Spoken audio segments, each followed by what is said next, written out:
sebenarnya punya hak tertinggi untuk tadi negosiasi soal belis atau mahar dari si cewek. Berarti pamannya yang pamannya gitu. Jadi kalau misalnya mereka tahu bahwa si keluarga laki-laki ini juga berasal dari keluarga yang berada, maka tidak tanggung-tanggung ada yang bisa sampai minta 100 ekor hewan itu, entah akumulasi dari kuda dan kerbaunya. Itu tergantung lagi negosiasinya gitu. Nah, itu yang tidak jarang kalau misalnya ada cewek yang menjadi korban kekerasan dalam rumah tangga, mereka itu tidak berani speak up. Karena ketika mereka coba untuk speak up, lah kan kita udah bayar lu lunas dari keluarga lu, berarti lu jadi hak milik kita. Jadi lu tidak boleh memberontak, tidak boleh melawan.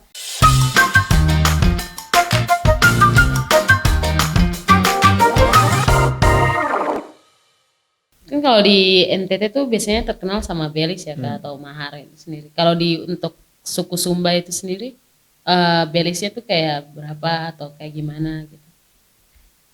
Sebenarnya tidak ada patokan berapa belis yang harus dibayarkan ke perempuan ini ketika calon pengantin laki-laki itu sudah mau melamar si calon pengantin perempuan. Nah, biasanya ketentuan jumlah belis, karena kalau dari tradisi masyarakat di Pulau Sumba, belis itu biasanya digantikan dengan hewan. Jadi ada jumlah-jumlah tertentu untuk misalnya kuda atau kerbau yang paling umum, terus sapi juga, tapi sapi itu masih terbilang baru karena memang masyarakat di sana itu lebih senang menggunakan kuda dan kerbau itu tadi sebagai alat untuk membayar belis atau mahar. Nah, berapa jumlah atau berapa ekor kuda atau kerbau yang harus dibayarkan keluarga laki-laki ke keluarga perempuan, itu biasanya ditentukan dari negosiasi antara keluarga laki-laki dan keluarga perempuan di tikar adat. Nah, karena dalam tradisi perkawinan masyarakat di Pulau Sumba itu ada beberapa tahap. Misalnya yang pertama, kalau di tempat saya tinggal di Sumba Barat, itu ada yang namanya ketok pintu. Ketok pintu itu biasanya ketika keluarga laki-laki itu datang bertemu dengan keluarga perempuan. Terus yang kedua itu ada yang sebutannya keteka tonga. Keteka tonga. Nah, itu keluarga laki-laki dan keluarga perempuan itu sudah berunding sih kira-kira berapa jumlah mahar yang akan yang akan dikasih oleh keluarga laki-laki dan kepada keluarga perempuan. Nah, untuk negosiasi ini memang membutuhkan skill dari si jubir yang mewakili keluarga laki-laki. Jadi harus cari dong jubir yang public speakingnya bagus dan ini ya punya kemampuan persuasif ya. Jadi biar belisnya juga biar laki-lakinya juga tidak terlalu kewalahan. Pernah nggak ada yang sampai jubirnya terlalu bagus sampai bayar belisnya tuh sampai cuman ayam doang? Enggak ada ayam. itu mah mau ini ya Kak, mau doa ya Kak. Nggak pernah ada karena memang standarnya itu menggunakan kuda dan kerbau tadi gitu. Nah, dalam negosiasi untuk penentuan jumlah belis atau mahar ini juga ada beberapa pertimbangan. Pertama, bisa dilihat dari kira-kira dulu ibu si cewek ini maharnya berapa. Jadi otomatis mahar si cewek itu harus lebih besar dari mahar ibunya dulu. Berarti seorang ibu nih bisa jadi investasi juga ya. Jadi kan kalau ini ya, itu berarti bisa kayak uang susu Kak. Beda lagi ya. Jadi hitungannya sudah termasuk sih Kak kalau di Pulau Sumba. Terus yang kedua itu juga bisa dilihat dari strata sosial dari keluarga perempuan. Kalau misalnya kayak kakak begini nih. Ini kan kakak kan maksudnya sudah selesai kuliah, kerja di Jakarta sekarang. Itu kayak bagaimana berarti Kak?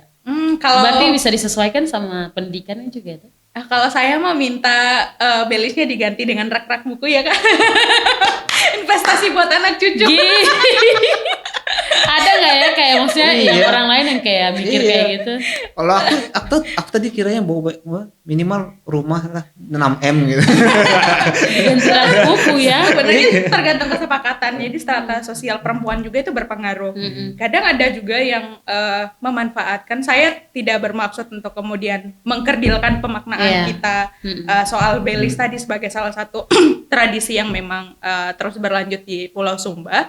Tapi kadang-kadang itu jadi kesempatan untuk para paman, omnya tadi dia ya, karena mereka yang sebenarnya punya hak tertinggi untuk tadi negosiasi soal belis atau mahar dari si cewek. Berarti pamannya gitu yang punya hak penuh. karena keluarga dari mamanya ya. Nah, keluarga dari mamanya. Jadi kalau misalnya mereka tahu bahwa si keluarga laki-laki ini juga berasal dari keluarga yang berada, maka tidak tanggung-tanggung ada yang bisa sampai minta 100 ekor hewan itu, entah akumulasi dari kuda dan kerbaunya.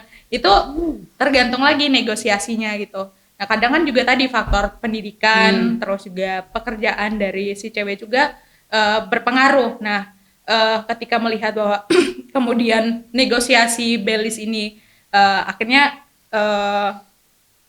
dianggap sebagai salah satu praktik untuk kemudian tadi menjadikan anak perempuan sebagai komoditas, itu yang kemudian jadi PR lagi gitu, karena ya ujung-ujungnya banyak juga yang harus kandas karena ini ya tidak sanggup untuk membayar mahar tadi gitu. Dan jangankan sampai ketika mereka udah ngobrol sama keluarga perempuan gitu, kadang ada anggapan dari laki-laki yang berasal dari beberapa pulau yang terkenal dengan daerah yang perempuannya itu di belis mahal, misalnya di Sumba, terus di Manggarai, ataupun di Bajawa ya, Bajawa, terus juga di Malaka misalnya. Itu cewek-ceweknya itu terkenal sebagai cewek-cewek yang memang ketika dalam proses untuk pembayaran mahar tadi, mahar mereka mahal gitu. Kadang-kadang cowok itu insecure-nya bukan karena apa-apa, tapi karena bayar belis. Itu yang memang ini juga sih jadi apa ya? Jadi keresahan pribadi ya. Karena kadang cowok takut deketin kita karena taunya karena kita dari Sumba pasti belis lu mahal ya gitu. Selalu pertanyaan itu yang yang selalu datang. Takut kita juga sebagai cowok ya. Kalau nggak bisa bayar gimana? Insecure ya. Iya gitu. Tapi ada tidak sih pada akhirnya si cowok ini akhirnya bilang tidak usah menikah sama aku terlalu belisnya mahal. Ada tidak sih kayak beberapa kali? Mungkin ada beberapa pengalaman-pengalaman seperti itu. Bukan saya yang mengalaminya. Iya. Bukan. Tapi belis yang kamu pernah dengar sendiri yang paling mahal tuh ada yang sampai ratusan ekor tadi. Jadi kalau misalnya dia strata sosialnya tinggi, dia minta 100 ekor berarti harus dipenuhi 100 gitu. ekor 100 sapi ekor gitu. Itu akumulasi dari kuda sama kerbau gitu. Tapi kan tetap juga sebenarnya dalam tradisi pembayaran mahar di Pulau Sumba khususnya itu sebenarnya ada transaksi timbal balik gitu antara laki-laki dan perempuan. Nah, keluarga laki-laki biasanya datang bawa sejumlah hewan yang memang sudah disepakati bersama di tikar adat. Nah, keluarga cewek itu biasanya menyiapkan sejumlah kain tenun dengan motif-motif tertentu yang akan diserahkan ke keluarga laki-laki. Nah, di lain sisi keluarga perempuan juga menyiapkan peralatan rumah tangga gitu. Jadi kayak lemari, terus piring segala macam. Bahkan ada kebiasaan kalau di suku saya itu ketika belisnya tadi sudah deal di tikar adat, berarti ceweknya juga bakalan langsung dibopong oleh keluarga laki-laki ke keluarga laki-laki lah gitu, dibawa ke sana. Nah, biasanya juga disertain dengan tadi kalau misalnya dia dari keluarga berada dikasih kuda tunggang. Jadi kuda tunggangnya itu biasanya tempat si cewek itu yang kendaraan yang bakalan dipakai untuk ke rumah cowok, terus dikasih gading, terus dikasih gading itu kan yang memang gading asli juga. Gading gajah. Bukan gading Martin Kak. Itu gadingnya memang dikasih, terus ada sejumlah perhiasan yang dikasih ke cewek. Nanti ada juga 1 ekor babi yang sudah mati, itu yang bakalan dikasih untuk makan bersama di rumah keluarga cowok. Terus 1 ekor babi yang masih hidup untuk jadi peliharaan si pasangan yang baru ini gitu. Kalau yang perhiasan tuh yang di kepala tuh? Di kepala. Kalau di sana di suku saya sebutannya tabelo. Itu kayak mahkota. Terus ada yang di telinga atau di leher itu sebutannya mamuli. Nah, mamuli itu simbol dari organ reproduksi perempuan gitu. Jadi kayak lambang kesuburan atau yang seperti sering kita dengar dalam mitologi Hindu ya gitu. Pantes kau nabung terus, Tom. Ternyata ya. Jadi memang ini sih pada akhirnya apa ya yang perlu digarisbawahi untuk cowok-cowok juga gitu. Ya walaupun selama ini kita selalu mengamini bahwa oh perempuan dari daerah ini belisnya mahal, perempuan dari suku ini belisnya mahal. Yang cowok lu usaha dulu lah gitu. Kalau misalnya lu belum punya modal semangat aja, gimana modal untuk memilih cewek gitu. Biasanya kan kalau kayak belis berapa begitu kan, itu biasanya dari pihak laki-laki kan bisa semena-mena juga ya Kak. Sampai kadang tuh tidak segan-segan mereka melakukan tindakan kayak kekerasan. Iya benar sekali sih Kak. Di balik kemegahan acara-acara tadi ya pembayaran belis atau mahar itu juga sebenarnya tersimpan peluang untuk menormalisasi KDRT yang terjadi dalam rumah tangga gitu. Karena ada anggapan kalau orang yang sudah misalnya si cowok sudah membayar belis si cewek, jadi kayak berarti seutuhnya dimiliki, berarti sah-sah aja kalau kemudian lu diperlakukan seenak mungkin atau bahkan dengan menggunakan kekerasan-kekerasan dalam rumah tangga. Berarti kayak itu ya, beli gitu ya. Nah itu yang tidak jarang kalau misalnya ada cewek yang menjadi korban kekerasan dalam rumah tangga, mereka itu tidak berani speak up. Karena ketika mereka coba untuk speak up, lah kan kita udah bayar lu lunas dari keluarga lu, berarti lu jadi hak milik kita. Jadi lu tidak boleh memberontak, tidak boleh melawan.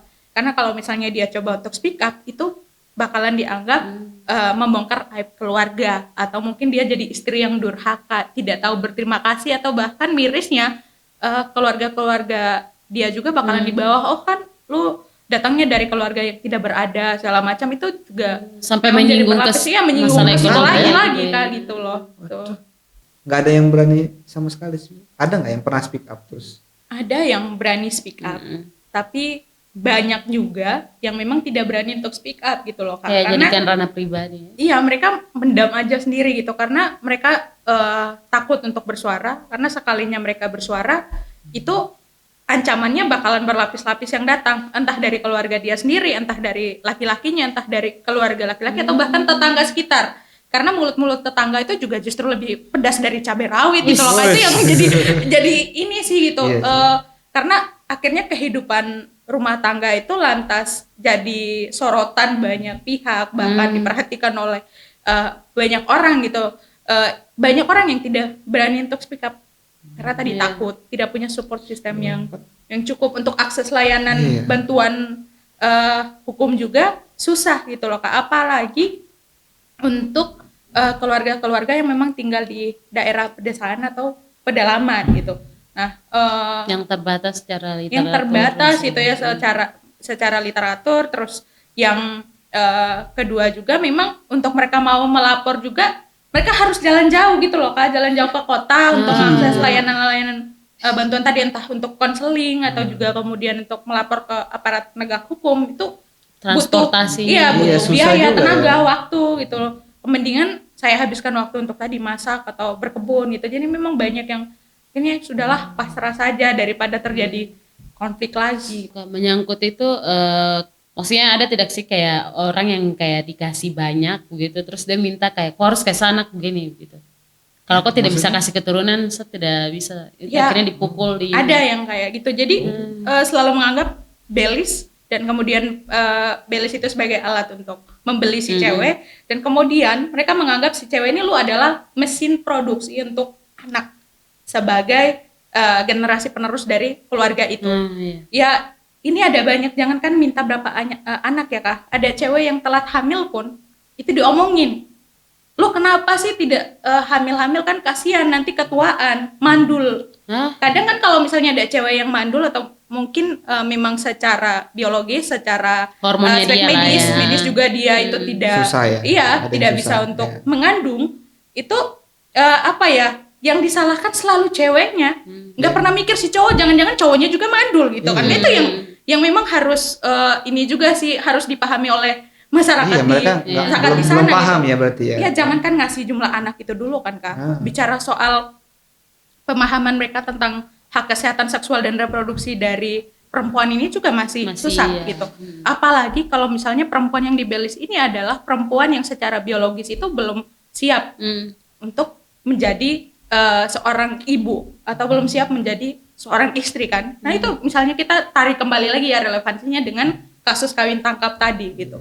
Nah, dia akhirnya mengalami kekerasan yang berlapis-lapis lagi gitu. Karena akhirnya mereka pakai belis itu sebagai tameng untuk ya tadi mereka melindungi diri bahwa ketika mereka melakukan kekerasan sah-sah saja gitu. Ada yang pakai target itu saya maunya punya anak 5 orang, saya maunya punya anak 6 orang. Lo mintanya punya banyak anak tapi tidak pernah diurus untuk bersekolah, gimana kan? Apakah kemudian pengasuhan dalam rumah tangga itu hanya tanggung jawab cewek gitu? Karena ujung-ujungnya apa ya Kak?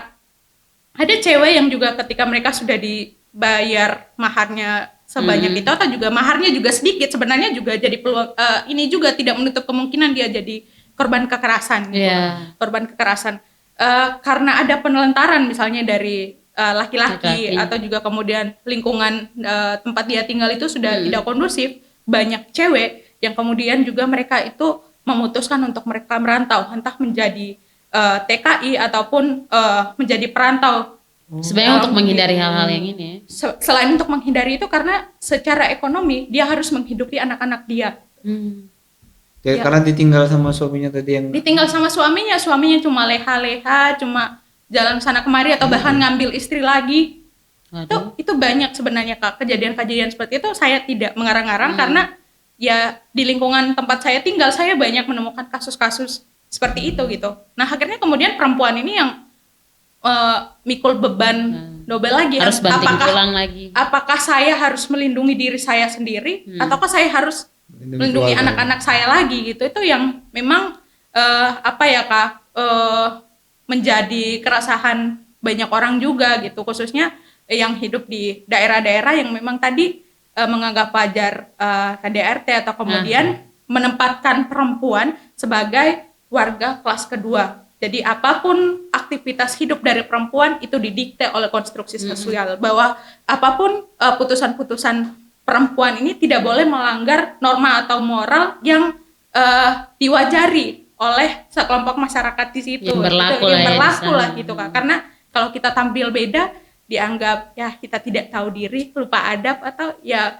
mungkin juga semakin menjauh dari akar tempat kita berasal gitu.